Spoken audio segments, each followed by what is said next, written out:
Hello everyone, आप देख रहे हैं चैनल अमीन इन्फो। एसओएल के एडमिशन फॉर्म 3 जून से निकलेंगे। लास्ट डेट फ़िलहाल तो अनाउंस नहीं हुई है, लेकिन मोस्ट प्रोबेबली 31 अगस्त तक इसके जो एडमिशन है वो चलते रहेंगे। आज की इस वीडियो में दोस्तों, एसओएल में एडमिशन लेने से पहले जितनी भी जानकारी एक बच्चे को पता होनी चाहिए, वो सारी जानकारी आप लोगों को इस वीडियो के अंदर देखने को मिलेगी। तो आपसे रिक्वेस्ट है कि थोड़ा सा टाइम मैं आप लोगों का लूँगा, लेकिन पूरी सटीक और एकदम एग्जैक्ट इन्फॉर्मेशन आप लोगों को इस वीडियो के अंदर देखने को मिलेगी, ताकि आप सब्जेक्ट भी अपने ध्यान से चूज़ कर लो, कोई परेशानी ना हो आगे। और इसके अलावा आपका स्ट्रक्चर वगैरह कोर्स का कैसा चलता है, एसओएल से रिलेटेड कुछ इंपॉर्टेंट इन्फॉर्मेशन जो एक स्टूडेंट को पता होनी चाहिए, सारी चीज़ें, एलिजिबिलिटी, फीस, सब कुछ आपको इस वीडियो के अंदर देखने को मिलेगा। तो प्लीज़ अगर आप फर्स्ट टाइम आए हो तो चैनल को सब्सक्राइब ज़रूर से करो और आप लोग इस वीडियो को शेयर भी ज़रूर से करिएगा। सबसे पहले हम शुरुआत करते हैं अंडर ग्रेजुएट लेवल पर कौन कौन से कोर्सेज एसओएल ऑफ़र करता है। ठीक है, तो इसमें आप लोगों के यहाँ पे आपको दिख रहा होगा, यहाँ पे बीबीए ऑफ़र करता है, बीएमएस ऑफ़र करता है, बीए ऑनर्स के अंदर इकोनॉमिक्स है, इंग्लिश है, पॉलिटिकल साइंस है, साइकोलॉजी है, और बीकॉम ऑनर्स है, बीकॉम प्रोग्राम भी ऑफ़र करता है। इसके अलावा यहाँ पे बीए प्रोग्राम एसओएल ऑफ़र करता है।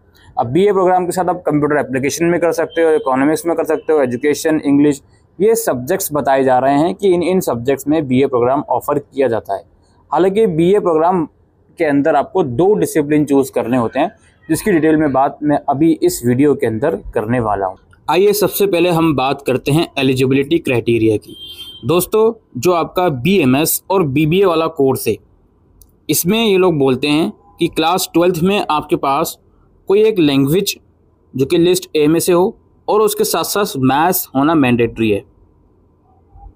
ठीक है, और 45% एग्रीगेट मार्क्स आपके होने चाहिए। SC ST या PWD से हो तो सिर्फ पास हो तो भी चल जाएगा, OBC से हो तो 40.5 मार्क्स है तो आप एलिजिबल हो। यही क्राइटेरिया BMS का भी है, एक लैंग्वेज और उसके साथ मैथ्स होना मैंडेटरी है, और 45% या आपकी कैटेगरी के अकॉर्डिंग जितने भी परसेंटेज मार्क्स यहाँ लिखे हुए हैं वो होने चाहिए।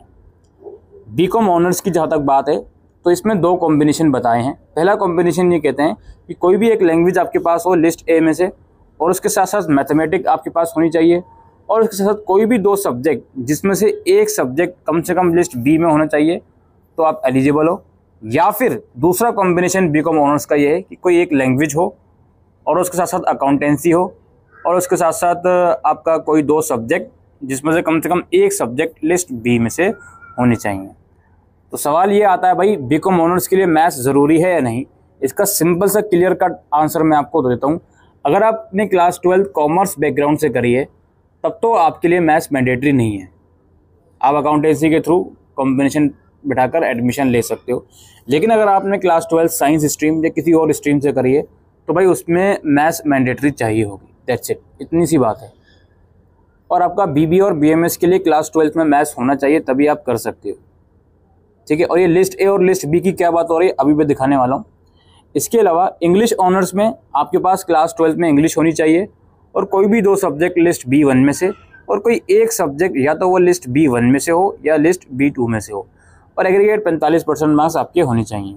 पॉलिटिकल साइंस ऑनर्स में भी कोई भी एक लैंग्वेज आपके पास होनी चाहिए, और कोई 2 सब्जेक्ट लिस्ट B1 में से, और एक सब्जेक्ट वो कम से कम लिस्ट B1 में से हो और लिस्ट 2 में से हो। या तो बीए प्रोग्राम में ये लोग बोलते हैं, भाई आप सिर्फ पास हो क्लास 12 में, हम आपको बीए प्रोग्राम में एडमिशन दे देंगे, कोई से भी सब्जेक्ट हो वो फ़र्क नहीं पड़ता। BA programme with computer application, इसमें ये लोग बोलते हैं मस्ट हैव पास क्लास 12 और इक्विवेलेंट विद मैथमेटिक्स या कंप्यूटर साइंस। क्लास 12 में मैथ्स या कंप्यूटर साइंस आपकी होनी चाहिए। दोस्तों, जितने भी कोर्स एसओएल में होते हैं सब में सीट अनलिमिटेड होती हैं, लेकिन कंप्यूटर एप्लीकेशन वाले प्रोग्राम में सीट आपकी 2000 है, तो इसमें मेरिट बनेगा आप लोगों का क्लास 12 का। इसी तरीके से साइकोलॉजी, इसमें भी सीट्स 2000 हैं, इसमें भी क्लास 12 आपका पास आउट हो तो आप इसमें एलिजिबल हो, कोई मार्क्स वगैरह या कोई ऐसा सब्जेक्ट से कॉम्बिनेशन की रिक्वायरमेंट नहीं है। बीकॉम प्रोग्राम में ये लोग बोलते हैं आपको या तो लैंग्वेज दो और उसके साथ साथ कोई 2 सब्जेक्ट लिस्ट B1 में से, और कोई एक सब्जेक्ट या तो वो लिस्ट B1 में से हो या फिर लिस्ट B2 में से हो, या फिर आप सिर्फ पास हो क्लास 12 में, कोई भी कॉम्बिनेशन हो तो भी आप बीकॉम प्रोग्राम करने के लिए एलिजिबल हो। इकोनॉमिक्स ऑनर्स के लिए भी दोस्तों मैथ्स मैंडेटरी है, एक लैंग्वेज के साथ मैथ्स आपकी क्लास 12th में ज़रूर होनी चाहिए। साइकोलॉजी ऑनर्स के लिए आपको एक लैंग्वेज और 2 सब्जेक्ट लिस्ट B1 में से, और कोई एक सब्जेक्ट या तो वो लिस्ट B1 में से हो या लिस्ट B2 में से हो। आई नो बोरिंग हो गया होगा ये list A1 B1। List A उनको कहते हैं जिसमें कोई लैंग्वेजेस होती हैं जो आपके सामने दिख रही हैं, इनमें कोई भी लैंग्वेज आपके पास हो तो लिस्ट ए वो कंसिडर होगा, और B1 में ये सब्जेक्ट्स हैं, ठीक है, और उसके बाद B2 में ये सब्जेक्ट हैं। That's it. एलिजिबिलिटी बहुत आसान है, आप समझोगे, आपके समझ में आ जाएगी, कोई सी दिक्कत वाली बात नहीं है। जनरली जितने भी सब्जेक्ट ये लोग रिक्वायर कर रहे हैं सबके पास होते ही हैं। बस ये देख लीजिएगा, इकोनॉमिक्स ऑनर्स BBA और BMS के लिए मैथ्स मैंडेटरी है 12th क्लास में, और बीकॉम ऑनर्स में मैथ्स मैंडेटरी है उन बच्चों के लिए जिन्होंने class 12th non commerce background से हैं। बाकी अगर आप कॉमर्स बैकग्राउंड से हो तो बिना मैथ्स के भी आप बीकॉम ऑनर्स में एडमिशन ले सकते हो। बाकी इंग्लिश ऑनर्स के लिए इंग्लिश क्लास 12th में मैंडेटरी है, और जो पॉलिटिकल साइंस ऑनर्स हो गया इसके लिए ये लोग बोलते हैं कि कोई भी लैंग्वेज और दूसरा कॉम्बिनेशन अपना कोई भी सब्जेक्ट्स का B1 या B2 में से, ठीक है। और कंप्यूटर एप्लीकेशन के लिए क्लास 12th में मैथ्स या कंप्यूटर साइंस मैंडेटरी है। That's it. और कोई ऐसा स्ट्रिक्ट इसमें रूल नहीं है। ये हो गई हमारी एलिजिबिलिटी क्राइटेरिया की बात। अब मेरी बात बहुत ध्यान से सुनिएगा, जितनी भी इंपॉर्टेंट इन्फॉर्मेशन है वो मेरे पास नोट डाउन है प्रोस्पेक्टस की, तो प्रोस्पेक्टस पढ़ने की अब आपको ज़रूरत नहीं है, इस वीडियो को पूरा देख लो। अब सबसे पहले फ़ीस स्ट्रक्चर की बात करते हैं हम। BA प्रोग्राम और BCom प्रोग्राम की 1 साल की फ़ीस 8,320 है जी। 1 साल की फ़ीस है, इस 1 साल में कोई और फीस आपको नहीं भरनी। इसके बाद अलावा अगर आप BA प्रोग्राम में कंप्यूटर एप्लीकेशन या साइकोलॉजी चूज़ करते हो एज अ डिसिप्लिन, अगर चूज़ करते हो तो आपकी फ़ीस फिर 11,320 हो जाएगी। अगर इन दोनों सब्जेक्ट के अलावा कोई दूसरे सब्जेक्ट आप BA प्रोग्राम में ले रहे हो तब तो 8,320 ही फीस है 1 साल की। इसके अलावा English honours, political science honours, economics honours और बीकॉम ऑनर्स, इन सारे कोर्सेज़ की फ़ीस 1 साल की 8,820 रुपये है। BBA और BMS की 1 साल की फ़ीस 18,970 रुपये है, और साइकोलॉजी ऑनर्स की 1 साल की फ़ीस 21,970 रुपये है जी। ठीक है, ये 1 साल की फ़ीस है। इसके अलावा 1 साल के अंदर आपको कोई भी फ़ीस नहीं भरनी। 1 साल का मतलब सेमेस्टर 1 और सेमेस्टर 2 दोनों ही इंक्लूडेड हैं। अब दोस्तों कुछ कोर्स का स्ट्रक्चर है जो आपको बहुत ध्यान से समझना है, और ये इस वीडियो का मेन हाईलाइट है जी। ये पार्ट जिसने स्किप नहीं करा समझ लो, अगर पहले वाला पार्ट आपने स्किप भी कर दिया वो आप प्रोस्पेक्टस में भी रीड कर सकते हो, लेकिन ये अगर स्किप कर दिया तो भाई आपकी कहानी ख़राब है। तो अब आप समझ लीजिए बहुत ध्यान से। आप लोगों को एक सेमेस्टर के अंदर 7 सब्जेक्ट्स पढ़ने होते हैं, जिसमें से 3 मेन सब्जेक्ट होते हैं। एक जनरिक इलेक्टिव का होता है, एक AEC का होता है एबिलिटी इन्हांसमेंट कोर्स, एक होता है वैक वैल्यू एडिट कोर्स, एक होता है सेक स्किल इन्हांसमेंट कोर्स। ठीक है, तो ये टोटल 7 सब्जेक्ट आपको हर सेमेस्टर में पढ़ने हैं। यानी कि जब आप एडमिशन लोगे तो 14 सब्जेक्ट आप चूज़ करोगे सेमेस्टर 1 और सेमेस्टर 2 को मिलाकर। ये बात क्लियर हो गई? अच्छा जी, अब यहाँ पे कुछ चीज़ें हैं जो आपको बहुत ध्यान से समझनी है। सबसे पहले मैं जनरिक इलेक्टिव वाले सब्जेक्ट की बात करूँगा। देखिए बहुत ध्यान से समझिए, अगर आप BA प्रोग्राम या BCom प्रोग्राम में एडमिशन ले रहे हो, इन दोनों कोर्सेज में से किसी में भी एडमिशन ले रहे हो, तो जनरिक इलेक्टिव में सभी बच्चों को इंग्लिश फ्लुएंसी तो पढ़ना ही है, चाहे आप फर्स्ट सेमेस्टर में पढ़ो या सेकंड सेमेस्टर में पढ़ो। समझ में आ गई बात? इंग्लिश फ्लुएंसी एक सब्जेक्ट है जो आपको पढ़ना ही पड़ेगा अगर आप BA प्रोग्राम या BCom प्रोग्राम में एडमिशन ले रहे हो, चाहे आप वो फर्स्ट सेमेस्टर में पढ़ो या सेकंड सेमेस्टर में पढ़ो। ये जनरिक इलेक्टिव की बात मैं कर रहा हूँ। अच्छा जी, इसके अलावा दोबारा जनरिक इलेक्टिव की बात करते हैं। BA प्रोग्राम और BCom प्रोग्राम में अगर आपने स्कूल में हिंदी, पंजाबी या कोई और लैंग्वेज पढ़ी है तो वो लैंग्वेज आपको GE में लेनी पड़ेगी। समझ में आ गई बात? स्कूल में हिंदी, पंजाबी या और कोई इंडियन लैंग्वेज पढ़ी है तो वो लैंग्वेज आपको जनरिक में लेनी पड़ेगी BA प्रोग्राम और BCom प्रोग्राम वाले बच्चों। और उसका रूल कुछ इस तरह है, अगर मान लीजिए 12th क्लास तक हिंदी पढ़ी है तो हिंदी A लोगे, 10th तक पढ़ी है तो हिंदी B लोगे, 8th तक पढ़ी है तो हिंदी C लोगे। ये बात इंपॉर्टेंट है, मैंडेटरी है जी ये चूज़ करना। नहीं चूज़ करोगे दूसरा सब्जेक्ट ले लोगे, बाद में अपने आप चेंज हो जाएगा, फिर आप ये बोलोगे सर मेरा सब्जेक्ट चेंज हो गया। तो इस चीज़ को ज़रूर से समझिएगा। कुछ इंपॉर्टेंट नोट इसमें लिखा हुआ है मैंने। GE में कोई इलेक्टिव सब्जेक्ट जैसे कि हिस्ट्री या पोल साइंस सिर्फ वही बच्चे चूज़ करें जिसने स्कूल लेवल में कोई इंडियन लैंग्वेज नहीं चूज़ करी थी। यानी कि अगर स्कूल लेवल में कोई आपने लैंग्वेज नहीं पढ़ी, 8th क्लास से पहले पढ़ी थी, उसके बाद नहीं पढ़ी, 8th क्लास में या उसके बाद नहीं पढ़ी, तो ऐसी कंडीशन में GE के अंदर आप लोग हिंदी, पंजाबी वगैरह ना लेके, यानी कि रीजनल लैंग्वेज ना लेकर हिस्ट्री या पोल साइंस यानी कि इलेक्टिव सब्जेक्ट GE में ले सकते हो। ठीक है। इंग्लिश फ्लुएंसी तो लेना ही लेना है, उसके अलावा मैं बता रहा हूँ क्योंकि जीई का सब्जेक्ट एक सेमेस्टर 1 में भी लेना पड़ेगा और एक सेमेस्टर 2 में भी लेना पड़ेगा, तो इस तरीके से ये कहानी चलेगी। इसके अलावा अगर बीए प्रोग्राम में डिसिप्लिन में यानी कि मेन सब्जेक्ट में आपने 2 लैंग्वेजेस चूज़ करी हैं, तो इसका मतलब ये है कि आप जीई में कोई इलेक्टिव सब्जेक्ट ले सकते हो, आपके लिए जीई में लैंग्वेज लेना ज़रूरी नहीं। इस पॉइंट का मतलब ये है, अगर आपने बीए प्रोग्राम में हिंदी डिसिप्लिन ले लिया, साथ में संस्कृत डिसिप्लिन ले लिया, तो इसका मतलब ये है 2 लैंग्वेज आपने ले ली डिसिप्लिन के अंदर, तो इसका मतलब ये है कि आप जीई के अंदर ज़रूरी नहीं है कि अब आप लैंग्वेज लो, अब आप कोई दूसरा डिसिप्लिन सब्जेक्ट भी ले सकते हो। और इस वाली कंडीशन में स्कूल में लैंग्वेज पढ़ी है या नहीं पढ़ी उससे फ़र्क नहीं पड़ता, ठीक है। आई होप आपको समझ में आ गया होगा क्या मैं कहने की कोशिश कर रहा हूँ। तो ये जीई की बात थी बस। बाकी बीए प्रोग्राम और बीकॉम प्रोग्राम के अलावा बाकी सारे कोर्स जो सारे जो कोर्स हैं जो जिसमें जीई होता है जनरल इलेक्टिव, उसमें आप कोई सा भी सब्जेक्ट ले सकते हो, आपकी एलिजिबिलिटी के अकॉर्डिंग ही वहाँ पे सब्जेक्ट शो करेगा। जैसे कि अगर बी ऑनर्स पोल साइंस वाला बच्चा है तो जीई में ऑब्वियसली पोल साइंस वो नहीं ले सकता। जीई का मतलब होता है जनरिक इलेक्टिव, ऑनर्स में इसका मतलब ये होता है कि कोई ऐसा सब्जेक्ट चूज़ करना जो आपके डिसिप्लिन का ना हो, that's it. Pol science honours कर रहे हो तो इंग्लिश मिलेगा जीई में, या हिंदी मिल जाएगा, या कोई और मिल जाएगा। बीकॉम ऑनर्स कर रहे हो तो कॉमर्स के सब्जेक्ट जीई में नहीं मिलेंगे। तो जब आप वो फॉर्म भरोगे तो आपको सब्जेक्ट की लिस्ट शो हो जाएगी, उसमें आप देख सकते हो, अदरवाइज प्रोस्पेक्टस में भी अवेलेबल है। तो ये जीई सब्जेक्ट की बात हो गई। एबिलिटी इन्हांसमेंट कोर्स की बात करते हैं। इसमें क्या होता है भाई, ईवीएस जो सब्जेक्ट है वो या तो आप सेमेस्टर 1 में लोगे या सेमेस्टर 2 में। मैंडेटरी है ईवीएस सब्जेक्ट, कोई बच्चा सेमेस्टर 1 में ले सकता है, कोई सेमेस्टर 2 में ले सकता है, ये आपके ऊपर डिपेंड करता है। इसके अलावा एईसी कैटेगरी में भी एक आपको लैंग्वेज सब्जेक्ट लेना होगा, और वो लैंग्वेज सब्जेक्ट डिपेंड करता है कि आपने स्कूल लेवल में कहाँ तक पढ़ा है। अगर आपने क्लास 12 तक पढ़ा है वो लैंग्वेज यानी कि हिंदी, तो हिंदी ए लोगे। 10 तक पढ़िए तो हिंदी बी लोगे।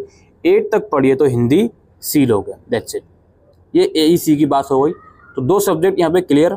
इसके अलावा वीएसी और सेक, वैल्यू एडिड और सेक की कैटेगरी में आप अपनी मर्जी से कोई से भी सब्जेक्ट ले सकते हो, इसमें कोई रोक टोक नहीं है, ठीक है। अच्छा, सभी कोर्सेज में एक्सेप्ट बीए प्रोग्राम जो 3 मेन सब्जेक्ट होंगे वो सब बच्चों के पास कॉमन होंगे। इस पॉइंट का मतलब ये है, बीए प्रोग्राम को छोड़कर जितने सारे प्रोग्राम्स हैं, चाहे वो बीकॉम हो गया, बीकॉम ऑनर्स हो गया, बीए ऑनर्स हो गया, इसके अंदर जो 3 मेन सब्जेक्ट आप पढ़ोगे वो सारे बच्चों के पास कॉमन होंगे, दैट्स इट। लेकिन बीए प्रोग्राम की कहानी अलग है। बीए प्रोग्राम में बच्चों को 3 मेन सब्जेक्ट लेने हैं, ठीक है भाई, ध्यान से समझिए। आपको एक ऐसा सब्जेक्ट लेना है जिसके आप 2 पेपर पढ़ो, और एक ऐसा लेना है जिसके आप केवल 1 पेपर पढ़ो। तो इस हिसाब से 2 + 1 3 सब्जेक्ट होगा मेन में, ठीक है जी, समझ में आ गया। यानी कि 2 डिसिप्लिन होंगे, एक डिसिप्लिन के 2 पेपर और दूसरे डिसिप्लिन का 1 पेपर होगा। अब क्या है जी, जैसे मान लेते हैं आपको बीए प्रोग्राम में हिस्ट्री प्लस पोल साइंस का कॉम्बिनेशन चूज़ कर रहे हो, तो आपको डिसाइड करना है कि या तो आप हिस्ट्री के 2 पेपर आप पढ़ना चाहते हो या पोल साइंस का 1 पढ़ना चाहते हो, हिस्ट्री का 2 या पोल साइंस के 1 पढ़ना चाहते हो, ये आपको डिसाइड करना है। यानी कि हिस्ट्री प्लस पोल साइंस का आप कॉम्बिनेशन ले रहे हो, तो अब आप डिसाइड करोगे इन दोनों में से कौन सा ऐसा सब्जेक्ट है जिसके आप 2 पेपर पढ़ना चाहते हो और दूसरे वाले का 1 पढ़ना चाहते हो, दैट्स इट। ये कहा जाता है बीए प्रोग्राम में। तो 2 + 1 3 हो जाएंगे, ये आपको डिसाइड करना पड़ेगा। अब जैसे फॉर एग्जांपल कोई बच्चा है वो इकोनॉमिक्स प्लस इंग्लिश का कॉम्बिनेशन ले रहा है, कोई बच्चा है वो हिस्ट्री प्लस पोल साइंस का कॉम्बिनेशन ले रहा है, कोई बच्चा है वो इंग्लिश प्लस हिस्ट्री का कॉम्बिनेशन ले रहा है। तो कॉम्बिनेशन बहुत सारे हैं बीए प्रोग्राम में। कोई बच्चा जो साइकोलॉजी प्लस इंग्लिश का कॉम्बिनेशन ले रहा है, इस तरीके से। तो 2 कॉम्बिनेशन 2 सब्जेक्ट आप चूज़ करोगे, और साथ साथ ये चूज़ करोगे कि कौन सा सब्जेक्ट ऐसा है जिसके आप 2 पेपर पढ़ोगे और कौन सा सब्जेक्ट ऐसा है जिसका आप 1 पेपर पढ़ोगे, दैट्स इट। आई होप इतना कॉम्प्लिकेटेड आपके लिए नहीं हुआ होगा, मैंने बहुत आसानी से आपको समझाने की कोशिश करी है। ये कोर्स का स्ट्रक्चर हो गया आप लोगों का। अब कुछ इंपॉर्टेंट इन्फॉर्मेशन है जो आपको समझनी है। देखिए, आपकी जो ग्रेजुएशन एसओएलसी होगी वो 3 साल की भी है, 4 साल की भी है। टोटली आपके ऊपर डिपेंड करता है कि आप या तो 3 साल करके छोड़ दो या 4th ईयर में भी आप एडमिशन ले लो, दैट्स इट। ये टोटली आपके ऊपर डिपेंड करता है, ठीक है। अच्छा, अब इसके अलावा अगर मान लेते हैं अगर आप 1 साल करके ड्रॉप कर रहे हो तो आपको उसका सर्टिफिकेट मिल जाएगा, 2 साल करके ड्रॉप कर रहे हो तो आपको डिप्लोमा मिल जाएगा, 3 साल कर रहे हो आप तो आपको ग्रेजुएशन की डिग्री मिलेगी जिस कोर्स में आपने एडमिशन लिया। और अगर आपने 4थे साल में भी एडमिशन ले लिया तो वो डिपेंड करता है कि 4थे साल में आप कौन से सब्जेक्ट ले रहे हो, क्या ले रहे हो, उसके बेसिस पर आपको फिर 4 साल के बाद वो डिग्री मिलेगी। ठीक है, ये कहानी है जी। 3 साल करके छोड़ सकते हो, कोई दिक्कत नहीं है, डिग्री वैलिड रहेगी 3 साल वाली भी। कुछ इंपॉर्टेंट इन्फॉर्मेशन है, अब आपको समझनी है। एसओएल में जो बच्चा एडमिशन लेगा दोस्तों, उसके एग्ज़ाम दिल्ली में ही होंगे और 2 बार एग्ज़ाम होते हैं 1 साल में। सेमेस्टर 1 के एग्ज़ाम दिसंबर सेशन में होंगे और फिर सेमेस्टर 2 के एग्ज़ाम मई जून सेशन में होंगे। ये एग्ज़ाम दिल्ली में ही होंगे, दिल्ली यूनिवर्सिटी के कॉलेजेस में ही ये एग्ज़ाम होते हैं। एग्ज़ाम से कुछ दिन पहले एडमिट कार्ड आ जाते हैं, वहाँ पर आपको सेंटर वगैरह सब कुछ बता दिया जाता है। क्लासेस भी इसकी सिर्फ दिल्ली में ही होती हैं, दिल्ली यूनिवर्सिटी के अलग अलग कॉलेजेस में। क्लासेस के लिए आपको मैसेजेस वगैरह आ जाता है, या फिर जिन जिन सेंटर्स में क्लासेस चल रही होती हैं उसके लिए इस वेबसाइट पर भी आ जाती है। आप अपने हिसाब से वहाँ जाकर क्लासेस ले सकते हो। अच्छा, और कुछ क्लासेस ऑनलाइन भी दी जाती हैं, वो आपको टाइम टू टाइम बताया जाएगा वेबसाइट के थ्रू। इसके अलावा एसओएल में जो बच्चा एडमिशन ले रहा है दोस्तों, उसमें इंटरनल असेसमेंट एक बहुत क्रूशियल पार्ट है, जो कि सिर्फ ऑनलाइन मोड में होते हैं। जी हाँ, थ्योरी पेपर के लिए तो ऑब्वियसली एग्जाम सेंटर में जाना पड़ेगा, लेकिन जो एसओएल के इंटरनल असेसमेंट होते हैं वो ऑनलाइन मोड में होते हैं, जो कि एमसीक्यू बेस्ड होते हैं। इसके ऊपर सेपरेट जानकारी आपको टाइम टू टाइम दी जाएगी इसी चैनल पर, तो प्लीज़ सब्सक्राइब जरूर से करें।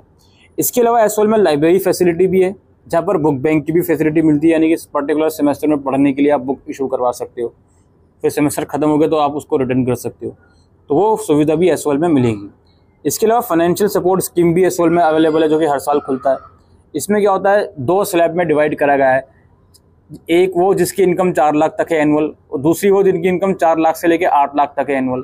तो उसके हिसाब से कुछ कुछ फीस में रिलैक्सेशन दिया जाता है, और ये रिलैक्सेशन इमीडिएटली नहीं मिलेगा। अभी तो एडमिशन के टाइम पर पूरी ही फीस आपको देनी पड़ेगी, फिर इसके बाद में फॉर्म निकलते हैं, उसके बाद बैंक अकाउंट में इसको रिफंड करा जाता है।